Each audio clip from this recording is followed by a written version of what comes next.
Hello, good evening. A man wanted in connection with the brutal murder at a farmhouse in Cheshire 16 years ago has been arrested in Malta. 41-year-old Christopher Moore Jr. went on the run after Brian Waters was found tortured and beaten to death in June 2003. It happened in front of his two adult children at the farm in Tabley. Extradition proceedings are now underway. A woman who was bitten by a dog in Preston has died. 55-year-old Sharon Jennings suffered bites to her neck and hands when she tried to break up a fight between her pet and another dog. She was found unwell on Monday and died in hospital last night. Police are trying to trace the other dog owner.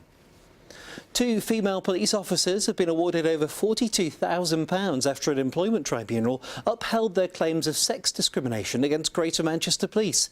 Superintendent Jane Hyam and Detective Inspector Lauria Escott claimed they were treated unfairly because of their gender after making allegations about a former inspector. In a statement, the force said it was aware of the judgment and was considering the content. An investigation's continuing into the source of an infection that's led to the deaths of 3 hospital patients in Liverpool and Manchester. The outbreak of listeria has been linked to pre-packed sandwiches. 2 people died at Manchester Royal Infirmary, a third at Aintree Hospital. 3 more people are seriously ill. We hope there'll be no more cases. One of the problems with this particular infection is the long incubation period. It can be 3 or 4 weeks. So in terms of the numbers, we're just watching.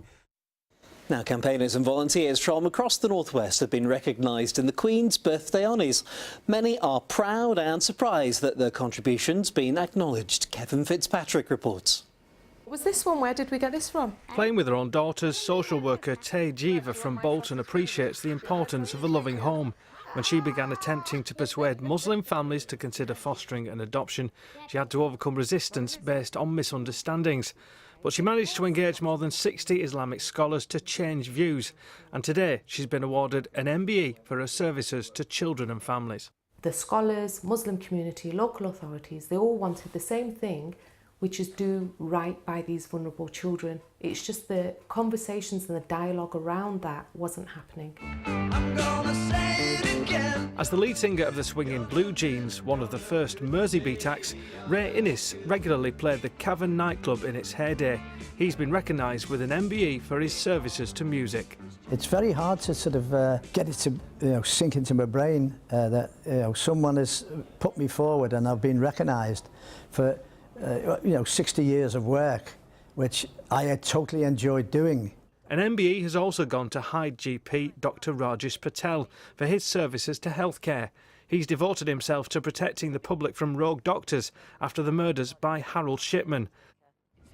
After the heartbreak of losing her 13-year-old son Dylan in a drowning accident, Rebecca Ramsey from Chorley's received a British Empire Medal for services to the prevention of water-related accidents.